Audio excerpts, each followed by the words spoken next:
भजो गिरिधर गोविंद गोपाला। भजो मुरली मनोहर नंद लाला।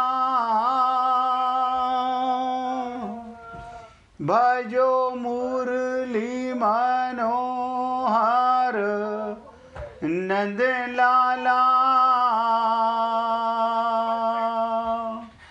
भजो गिरिधर गोविंद गोपाला। भजो गिरिधर गोविंद गोपाला।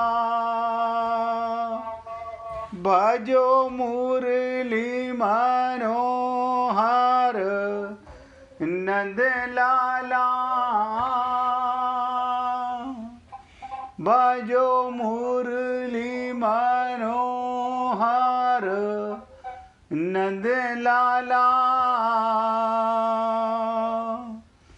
भजो गिरिधर गोविंद गोपाला। भजो गिरिधर गोविंद गोपाला। भजो मुरली मनोहर नंद लाला।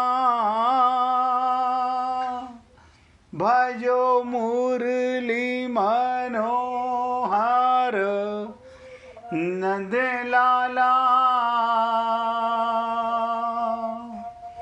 भजो गिरिधर गोविंद गोपाला। भजो गिरिधर गोविंद गोपाला। बोलिए वृंदावन बिहारी लाल की जय जय श्री राधे। जय जय श्री राधे। सभी भक्तों से निवेदन, बहुत एकाग्रचित होकर सत्संग के प्रत्येक शब्द को पूरी एकाग्रता के साथ हृदयंगम करें।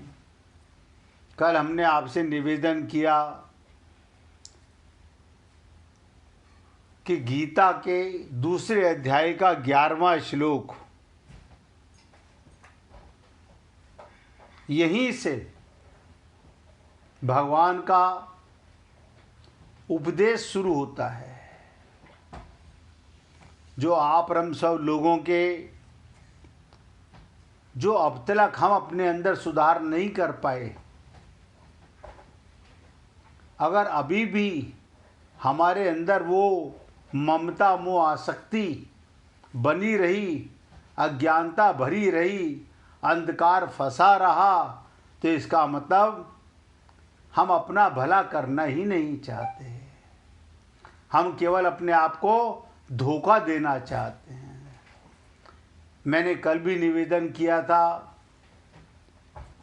अगर यहाँ से भी आप और हम लोग गंभीर नहीं होते हैं, तो इसका मतलब हम लोगों ने भी संकल्प कर लिया है कि हम अपना कल्याण नहीं करना चाहते हैं।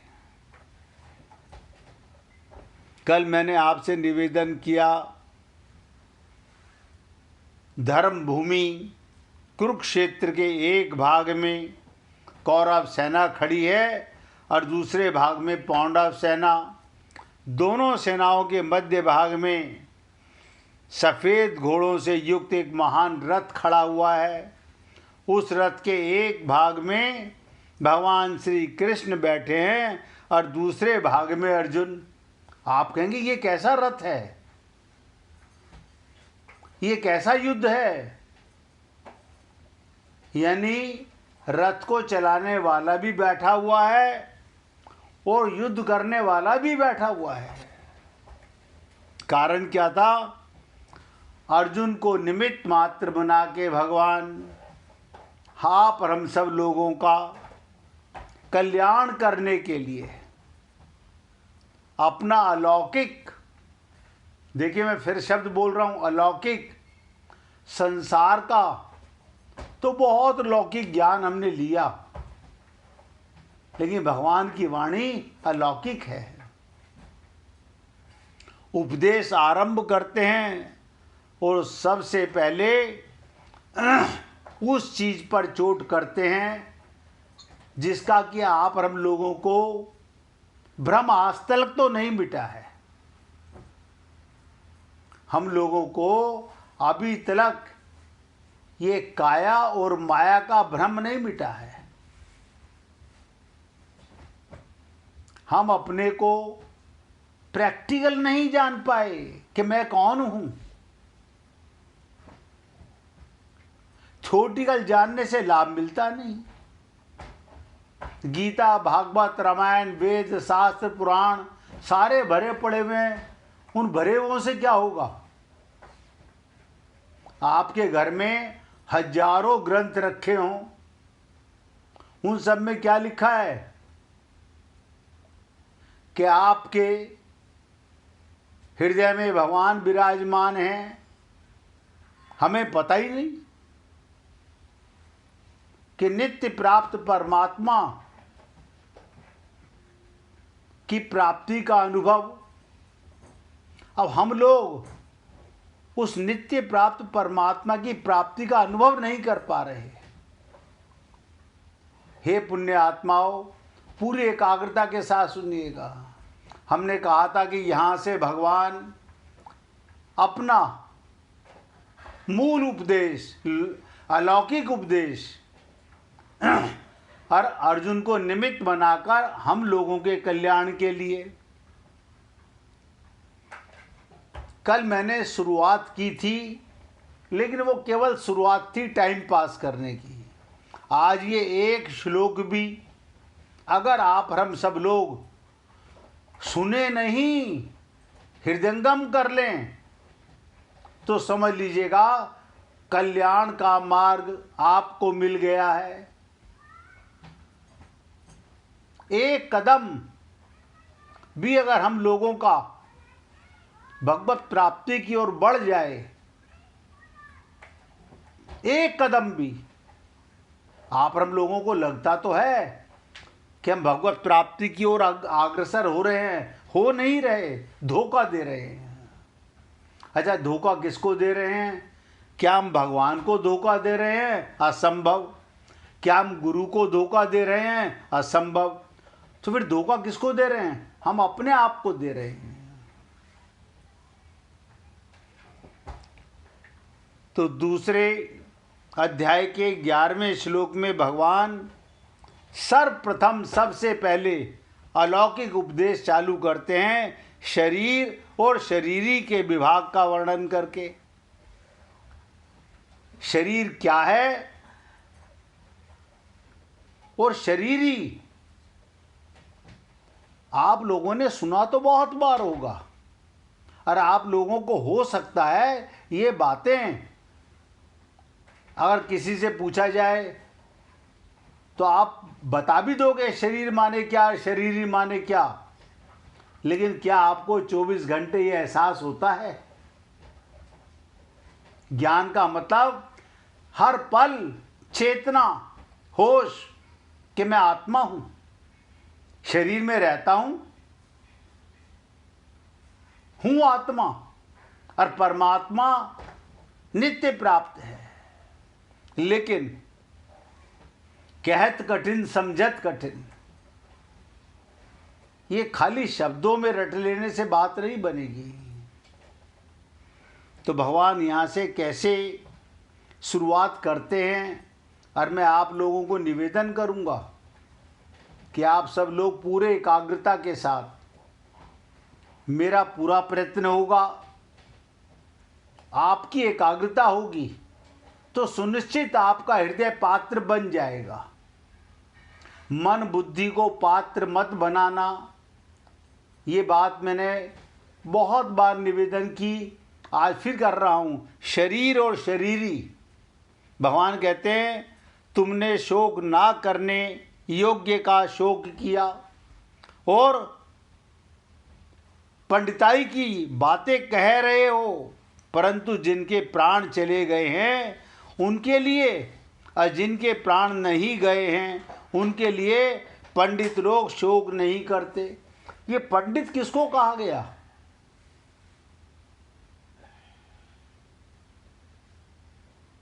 आप सोचिए, क्या भगवान भी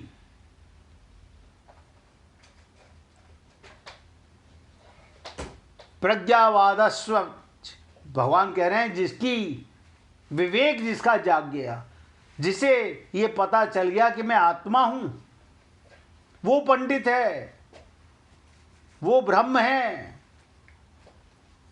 मैं उन पंडितों की बात नहीं कर रहा कि जिनको आप सुनते हो, पोथी पढ़ पढ़ जग मुआ, भया न पंडित कोई, ढाई आखर प्रेम का, पढ़े सुपंडित होई।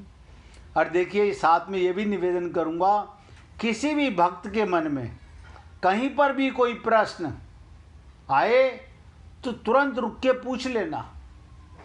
ये मत सोचना कि कल पूछ लेंगे, कल किसी ने नहीं देखा, कल मैं रहूं कि ना रहूं, आप सुन पाए कि ना सुन पाए, किसने सोचा है? आज। तो पंडिताई, विद्वत्ता ये उनके लिए नहीं है जिनको आप और हम लोग पंडित समझते हैं। जिसे ब्रह्म ज्ञान हो गया, जिसे आत्मज्ञान हो गया, जिसने परमात्मा का साक्षात अनुभव कर लिया।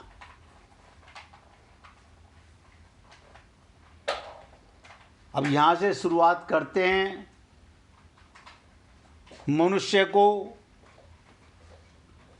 दुख कब होता है? जब वो संसार के प्राणी पदार्थों में दो विभाग कर लेता है। सारे दुख का कारण क्या? ये मेरे हैं और ये मेरे नहीं हैं, ये मेरे हैं, ये मेरे नहीं हैं। राग और द्वेष, मेरे हैं उनमें राग हो गया, जो मेरे नहीं हैं उनमें अंतर तो आ गया ना, अंतर ही द्वेष है। ये मेरे निजी कुटुंबी हैं। अब ध्यान से सुनिएगा, मैंने आपसे जब गीता का श्री गणेश किया तो कहा था कि वासुदेव सर्वम, सब कुछ भगवान है। फिर ये मेरे और तेरे क्या हो गए? मेरे और मेरे नहीं कहां से आ गए? हमने भगवान की सृष्टि को, भगवान के जीवों को अपने बिगड़े हुए मन, बिगड़ी हुई बुद्धि के कारण दो में बांट दिया। अर्जुन भी यही त्रुटि कर रहा है जो हम अब तक करते आ रहे हैं। ये मेरे निजी कुटुंबी हैं, ये हमारे वर्ण वाले हैं, ये हमारे वर्ण के नहीं हैं, ये हमारे संप्रदाय के हैं, ये हमारे आश्रम के हैं, और ये हमारे आश्रम के, हमारे संप्रदाय के नहीं हैं। ये द्वैत भाव आया कैसे अपने पराये का? ये हमारे पक्ष में है, ये हमारे पक्ष में नहीं है। अब ध्यान दीजिएगा, जो हमारे होते हैं उनमें ममता, कामना, प्रियता, आसक्ति हो जाती है। अंतर क्या है? जहां ममता है, जहां कामना है, जहां प्रियता है, आसक्ति हो जाती है। इन ममता, कामना आदि से ही शोक, दुख पैदा होता है। दुख का कारण क्या है?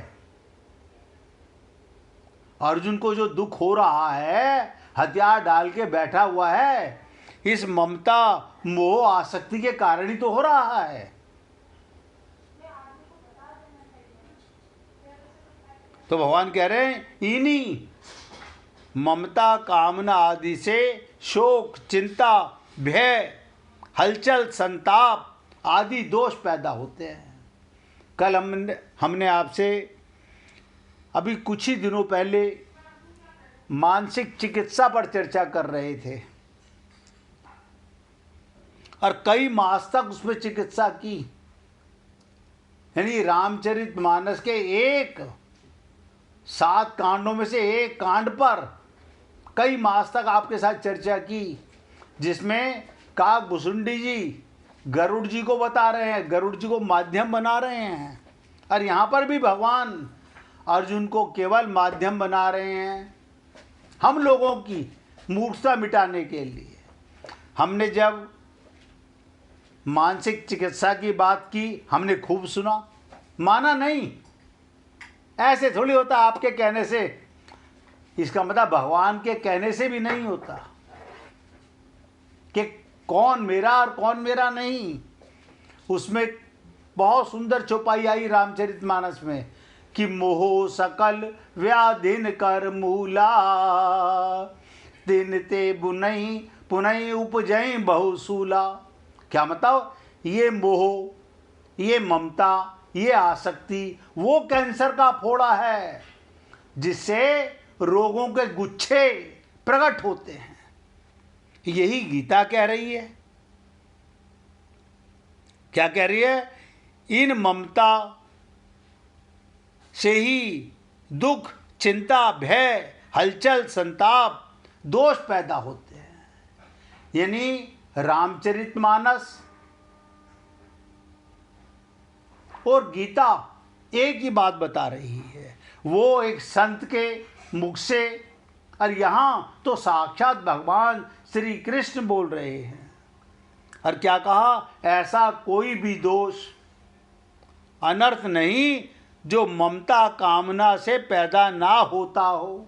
अब आप देख लीजिएगा, जितने भी दोष हैं जीव के अंदर, वो सारे के सारे एक ममता के कारण, मोह के कारण, यही अज्ञानता है। अब हम समझ रहे हैं मंदिर जाके भगवान मिल जाएंगे।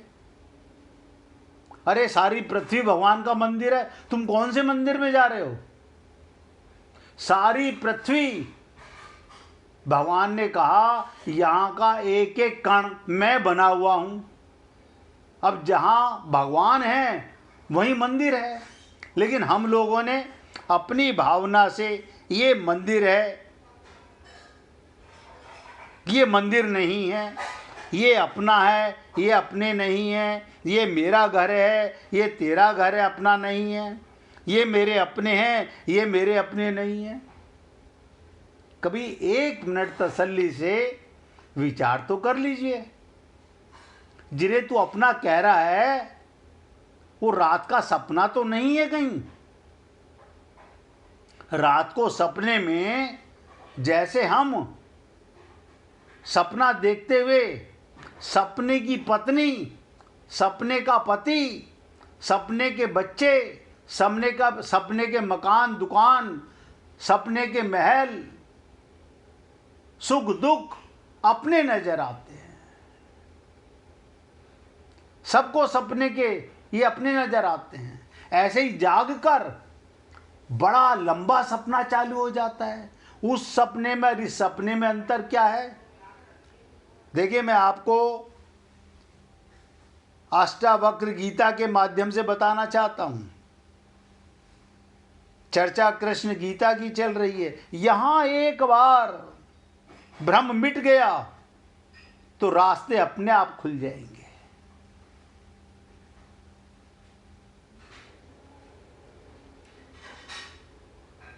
एक रात का सपना जिसे सारा संसार कहता है सुबह उठकर, अरे झूठा सपना था, गंदा सपना था, बेकार था। रात को 1 करोड़ की लॉटरी निकली, अलमारियां नोटों की भर ली और प्लानिंग करता रहा, कल ये करूंगा, मार्केट खुलते ही यहाँ जाऊंगा वहाँ जाऊंगा। सुबह जब उठ के देखा तो अपनी खाट पर पड़ा हुआ था कोई करोड़ नहीं, कोई मरोड़ नहीं।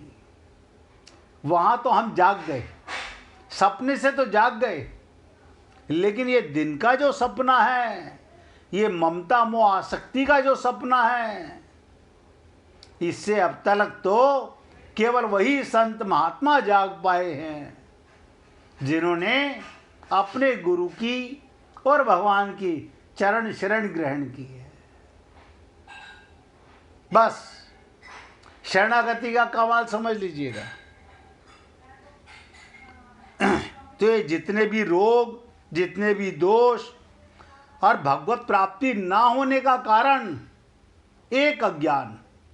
अभी आगे आगे, अभी तो पहले श्लोक की शुरुआत हुई है भगवान के अलौकिक वचनों की। अभी तो आप आगे आगे सुनेंगे कि भगवान क्या क्या बोलने वाले हैं। गीता में सबसे पहले धृतराष्ट्र ने कहा, देखो कहां से शुरुआत हुई अज्ञानता की। धृतराष्ट्र, मेरे और पांडव के पुत्रों की युद्ध भूमि में क्या किया। आप कहेंगे ये बात भगवान को कैसे पता चली। आप सोच सकते हैं, आपके पास बुद्धि लगानी चाहिए, यहां बुद्धि लगाओ। यहां भगवान को कैसे पता चला। धृतराष्ट्र तो अपने महल में था, संजय उसे बता रहा था, और संजय को धृतराष्ट्र कह रहा है। चलो धृतराष्ट्र जो पूछ रहा है वो संजय तक तो समझ में आ रहा है, लेकिन भगवान को कैसे पता चला।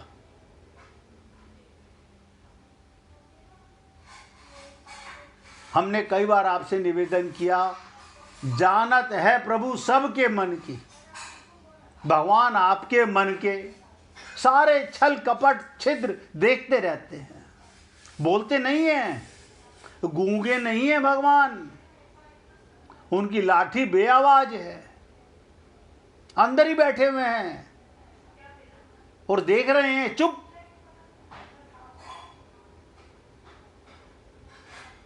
ये याद रखना। धृतराष्ट्र ने कि मेरे और पांडु पुत्रों में युद्ध भूमि में क्या किया। यद्यपि पांडव धृतराष्ट्र को अपने पिता से भी अधिक आदर करते थे। ठीक है, पिता से अधिक आदर करते थे, लेकिन मेरे पुत्र मेरे ही है, मेरे भाई के बेटे मेरे भाई के हैं, मेरे नहीं हैं। और देखो भाई भाइयों में युद्ध हो रहा है। भगवान भी सोचता है कि देखो कैसे मेरी संतान आपस में मरने को, लड़ने को तैयार हैं। अज्ञानता की भी सीमा देखो। तो पांडव धृतराष्ट्र को अपने पिता से भी अधिक आदर दृष्टि से देखते थे। फिर भी धृतराष्ट्र के मन में अपने पुत्रों के प्रति ममता थी। अब आप सोचिएगा, धृतराष्ट्र के मन में, मैं फिर आपको बता रहा हूं ये रोग होते कहां पर हैं। शरीर के रोग मर जाते हैं, सब नोट करो। शरीर के रोग मर जाते हैं, मन के रोग मरते नहीं हैं। क्यों नहीं मरते। जब शरीर मर गया तो मन के रोग क्यों नहीं मरे, वो भी समझ लीजिएगा। मन सूक्ष्म शरीर का अंग है, स्थूल शरीर का अंग नहीं है, वो नहीं मरते। वो तो गुरु की शरण जाकर, गुरु की बात को अमृत के समान पीकर, क्योंकि भगवान को तो डायरेक्ट हम जानते नहीं, जानेंगे गुरु के माध्यम से। गुरु एक कड़ी है। ते ममता का दोष धृतराष्ट्र के मन में था। अतः उनका अपने पुत्रों में और पांडवों में भेदभाव, पक्षपात था कि ये मेरे और ये मेरे नहीं। ये क्या कारण था। आत्मज्ञान ना होने का। हाँ, वो तो रावण को भी बहुत ज्ञान था वेदों का। रावण को भी वेदों का बहुत ज्ञान था, उस ज्ञान से क्या होगा? वो असली पंडित नहीं था। आप हम लोग कहते हैं वेद पाठी पंडित था, जिसने अपने गुरु की नहीं मानी, गुरु की शरणागति नहीं की, और उसको तो गुरु भी शंकर भगवान मिले।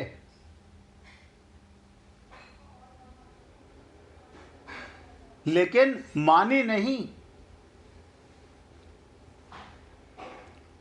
तो आप सबसे निवेदन करूंगा, जो ममता धृतराष्ट्र में थी वही ममता अर्जुन में भी पैदा हो गई।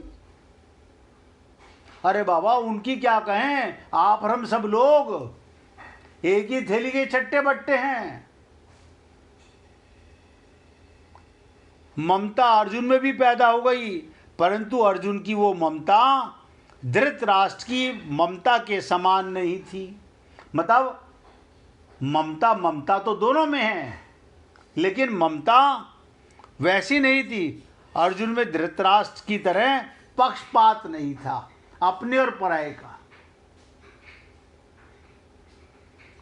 धृतराष्ट्र में क्या कमी थी? मेरे और पांडु पुत्रों का।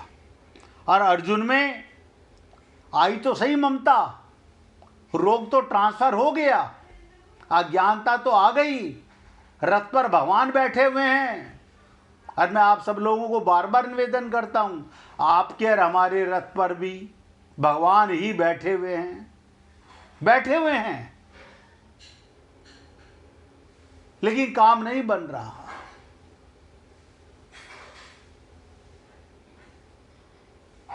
तो अर्जुन में कमी तो थी, ममता तो थी, पक्षपात नहीं था। वो सभी को अपना रिश्तेदार मानता है। यानी क्या था दोनों में अंतर?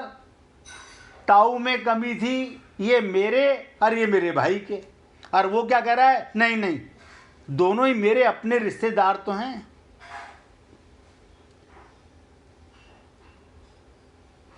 तात्पर्य ये, अर्जुन की संपूर्ण कुरुवंशियों में ममता थी, और उस ममता के कारण ही उनके मरने की आशंका से अर्जुन को दुख हो रहा था। हथियार किस लिए डाले? हथियार किस लिए डाले? एक ममता के कारण। इस दुख को मिटाने के लिए भगवान ने अर्जुन को गीता का उपदेश दिया। अब आप सोचिए, हम कौन सा दुख मिटाना चाहते हैं? नहीं, हमारे को तो पैसे का दुख है। अच्छा, आपका पैसे का दुख भगवान मिटाएंगे, ठीक है। और आपको, आप कहें नहीं, हमारे तो शरीर का दुख है। अच्छा, आपके शरीर का दुख है। नहीं नहीं, हमारे को तो मकान ना मिलने का दुख है, मकान नहीं है हमारे पास में, इसका दुख है। कोई कह रहा है मेरे को संतान का दुख है। यानी आप और हम सब लोग क्या सोच के गीता का पाठ सुनते हैं? मैं तो कई बार सोचता हूं, जब व्यक्ति अंतिम श्वास ले रहा होता है तो किसी ने बोल दिया उसे गीता सुनाओ।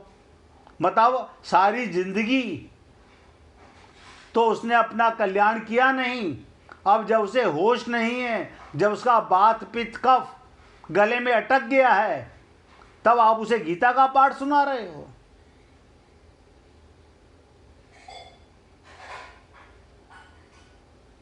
कैसा भ्रम है जीव का।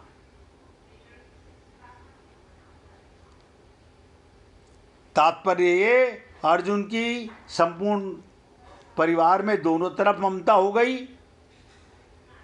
ममता के कारण ही उनके मरने की आशंका से अर्जुन को शोक हो रहा था। आप और हम लोग भी मृत्यु का शोक बहुत मनाते हैं। हाँ, आपने और हमने कैसे सीखा ये मृत्यु का शोक मनाने का? अरे, ममता के कारण, मोह के कारण। अगर आप और हम लोगों को बचपन से माँ बाप से ज्ञान मिलता कि मरा कोई नहीं है, किसके लिए रो रहे हो? लेकिन क्या करें, हमने अपने परिवार के लोगों को देखा, समाज के लोगों को देखा, वही हम दोहरा रहे हैं, वही सब काम हम कर रहे हैं। इस दुख को मिटाने के लिए मैंने कहा भगवान ने अर्जुन को गीता का उपदेश दिया। क्या मतलब? जैसे रामचरितमानस में उत्तरकांड, काकभुसुंडी, गरुड़ संवाद सारे दुखों को मिटाने का कारण है, इसी प्रकार गीता मनुष्य का कैसा भी दुख हो, और दुख का कारण क्या है, रोग का कारण क्या है, अज्ञानता। बस इस अज्ञानता के कारण जीव दुखी है। और कब से दुखी है? कभी मत कहना कि कब से दुखी है, सदा से दुखी है। अनंत जन्म हो गए, स्वर्ग चला गया, ब्रह्मलोक चला गया, हजारों लाखों बार इस पृथ्वी पर आ गया, मनुष्य शरीर में आ गया, 84 लाख योनियों में घूम चुका, दुख नहीं मिटा। क्यों? कभी भी उसको ये ज्ञान नहीं हो सका कि मैं कौन हूं। कभी पकड़ने का प्रयत्न ही नहीं किया कि मैं कौन हूं। क्यों? इससे साबित होता है ना हम भगवान की शरणागति गए, ना आज तक किसी गुरु की शरणागति गए। कहाँ गए? अपने मन की शरणागति, अपने परिवार की शरणागति, अपनी ममता मोह आसक्ति की शरणागति गए। आज तक तो यही हो रहा है। मुझे आगे का पता नहीं। अगर इस सेवक के आपको शब्द अच्छे लगे, भगवान का उपदेश अच्छा लगे, तो हे पुण्य आत्माओं, फिर हाथ जोड़कर निवेदन करता हूँ, एकाग्रचित होकर सुनिएगा और अपनी मन बुद्धि का भ्रम मिटा दीजिए। आप देह नहीं हैं, आप शरीर नहीं हैं, आप शरीरी हैं। आप जड़ नहीं हैं, आप चेतन हैं। आप मरने वाले नहीं हैं, आप अजन्मा हैं। और आपको पाना नहीं भगवान को, भगवान मिले हुए हैं। अब आपको सुनने में तो बड़ा अच्छा लगेगा, लेकिन फिर वही ये मन है ना, ये मन इतना हरामी है कि बार बार आपको वही ममता मोह आसक्ति में ले जाएगा। 1 मिनट भगवान का कीर्तन करो। और देखिए, मैं पहले निवेदन कर चुका हूँ, किसी को भी कहीं कुछ समझ ना आए, कोई मन में प्रश्न हो, रुक के पूछना, कल पर मत टालना। 1 मिनट भगवान का कीर्तन करो, फिर आगे चर्चा करेंगे। हरे कृष्ण